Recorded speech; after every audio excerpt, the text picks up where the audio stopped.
Não tem só o jornalismo informativo, tem o esportivo, tem o cultural, né? Então tem Existe muitas... jornalismo de entretenimento? O Pode-se cultural, dizer por que o cultural... exemplo. Aham. Uma pessoa que, por exemplo, vá conhecer hotéis, Interessante. conhecer a culinária de um Uhum. certo lugar, né? Talvez até a cultura A mesmo, cultura. né? Então, Tipo, ela vai pesquisar aquilo ali para sair um programa de TV ou um texto Legal. no jornal, Uhum. Porque hoje em né? dia... Hoje as pessoas não querem mais ver, porque a internet, gente, ela trouxe essa coisa do já, Uhum. né? E eu acho que tem causado um pouco dessa ansiedade da gente, da espera. Se a gente tiver que esperar qualquer coisa, a gente não consegue Não tem ter esse paciência, time né? que muitas pessoas precisam, justamente porque a internet ela provoca o seu cérebro, desculpa, a estar ali, ó, Com a informação com o a tempo todo, informação o né? tempo todo ali. E isso causa um pouco de angústia, né? Uhum. Não só em quem faz a informação, traz a informação, mas quem também está ali esperando a informação. Aqui, por exemplo, quando sai qualquer novidade, aí você olha em todas as TVs, todos os jornais, e aqueles grupos de internet que já funcionam como jornalismo. É o que a gente chama de timing post, né? A pessoa não pode perder o momento, ela tem que pegar ali, pescou e já sair, postar, tudo é muito rápido. Como se diz, é o para ontem e no agora, né? Tem que ser rápido e aí mora mesmo. um perigo, né? Isso. Aí mora o perigo de você dar um vacilo, sair uma informação desconexa Porque ali. se depois que você foi o primeiro e lançou, aí fala, falou mentira, não pode confiar, porque isso também acontece. A grande sacada que eu entendo sobre a questão de você precisar do jornalismo é você buscar as fontes mais confiáveis. Aí você fala assim, mas antes a Rede Globo era fonte confiável, não é mais? Como assim? Lógico, gente, que todos os veículos, eles têm tendências, sim. Sempre vai haver, né? Pode ser por trás, né? Mas tem, igual só na que... publicidade, Bel, a gente vê muito assim, empresas que muitas das vezes elas lançam uma campanha no fim de semana, justamente porque o CONAR não vai poder agir, sabendo que vai ser tirado do ar, receber uma multa, mas o retorno para ela, seja financeiro ou, né, de estar ali, de visibilidade, de estar na memória, é muito maior. Dentro do jornalismo, existe isso também? Existe quanto à informação também no jornalismo. O jornalismo é o seguinte, você precisa ser o jornal que as pessoas vão lá olhar para a notícia, tá certo. Da mesma forma que a internet quer te reter, o jornal quer te reter ali, né? te reter ali. Só que hoje, para a gente falar do jornal, as pessoas... É muito difícil, porque essa geração que vem aí agora, é o que eu sinto, elas não estão nem aí, sabe? Para essa questão da informação correta. Onde eu busco, não estão ensinando as pessoas, as novas gerações, como buscar uma informação. Creio naquilo que você falou, para mim, independe se é verdade ou mentira. Eu concordo com você. Eu vejo assim, tá muito que as nisso, eu concordo, no eu quero, eu faço, eu seguem tudo. muito também, como se diz, aquelas pessoas que elas seguem, os influenciadores que elas acreditam, né? Então, muitas das vezes o influenciador vem, traz uma informação, a pessoa... essa parte também é muito terrível, no sentido de que, assim, o seu influenciador, ele está representando quem? Essa marca, ela é digna, ela é uma marca boa. Quais são os valores, ela é coerente, né? Quais são os princípios? Quais são os valores, princípios? Entende? Você vai divulgar um produto de beleza, você já usou? Né? Eu, por exemplo, agora tenho feito isso, eu falo, vamos fazer um mês de experiência? Porque se não for bom... Como é que eu vou falar, né? Eu vou começar falando, daqui a pouco meu rosto está com uma alergia, está com uma coisa. Vamos fazer um mês de experiência? Tá? Vai divulgar alguma festa? Quem está lá fazendo a festa? Como é que foi? Porque você tem de fazer isso. Então, a gente acaba, quando eu falo, eu não sou influenciadora digital, a gente acaba entrando no grupo de formador de opinião. Acaba que tudo que eu coloco lá, as pessoas têm como verdade. Né? Vai onde você falou da credibilidade, né? Chega um ponto em que, não, se a Bel falou, eu sei que eu posso confiar, porque ali já tem um trabalho por trás, então... Ela mostra chega resultado, um ponto ela falou, vai acontecer, ela falou, isso é certo, que às vezes eu dou uns gritos lá de socorro com a sociedade, meu mesmo, né? Quanto a essa relação agora dessa série, né, de estupros que o Brasil tem vivido aí, essa série de de notícias ruins a respeito das mulheres, né? Contra as mulheres. Então, assim, às vezes eu dou uns gritos lá que são meus. E tem gente que não gosta dessa vibe, né? Então, assim, a gente acaba tendo o meu público, né? Então, o meu público vai crer naquilo que eu falo. Como se diz, isso aprendeu é muito responsável. Que o jornalista, o profissional, ele deve ser imparcial, né? E as redes sociais, ela surgiu para você se expor, no sentido assim, é pessoal. Então, tem que ter esse cuidado, né? O jornalista, na hora que ele vai trazer uma notícia dentro do perfil dele, e aí ele também não está errado em colocar a opinião dele ali, porque ele é o perfil dele. Gente, mas eu acho né? isso uma coisa muito difícil, assim. O jornalista, ele não pode tender, mas ele tem que dar informação. Sim, e como pessoa, Só que como não pessoa, tender?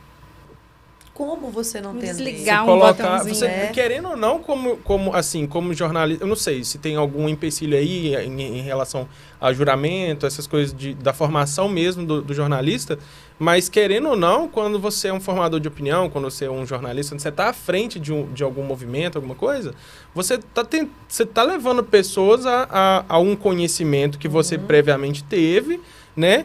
E que você entende que aquele conhecimento é viável, é válido para aquelas pessoas. Eu acho interessante, vira e mexe eu falo dessa série que eu assisti há um tempo atrás, uma série, um documentário no Netflix, eu não sei se vocês já assistiram, mas se não assistam, que é o Dilema das Redes.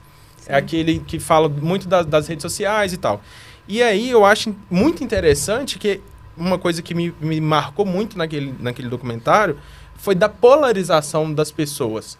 Porque antigamente você tinha informação lá no jornal, você atingia a galera que gostava de basquete e a galera que gostava de futebol da mesma forma. Hoje, com o algoritmo da internet, se eu gosto de basquete, só vai chegar no meu telefone basquete, não vai chegar futebol para mim.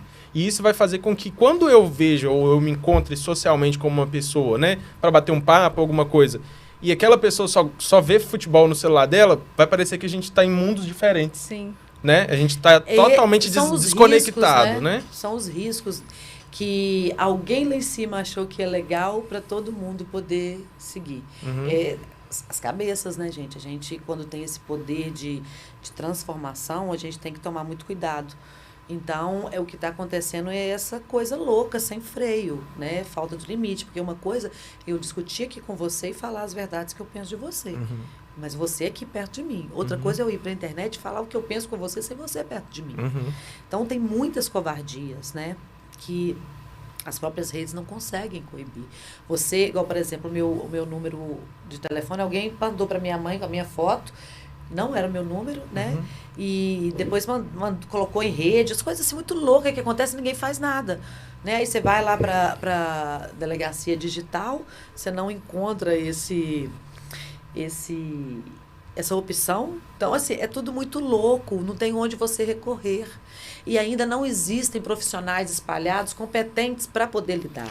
Eu penso até que no direito tinha que ter uma aula exclusiva para o mundo digital. Está entrando agora a LGPD. Está começando agora o movimento. É uma lei um programa que já é muito famoso na Europa, já funciona muito bem, inclusive as redes sociais, o Instagram, se eu não me engano, ameaçou sair de lá por causa da Lei de Proteção Geral de Dados que existia lá, que é um outro nome, mas agora no Brasil é Lei Geral de Proteção de Dados. Então, beleza, você trata dados, você é uma farmácia que pega o CPF da pessoa para fazer um cadastro, ok, não tem problema. Mas o que você faz com esse dado? Você tem que ter uma política de privacidade, Então, mas isso está chegando agora, isso é novidade no Brasil. E é impressionante, né? E o Brasil é o que mais consome, né?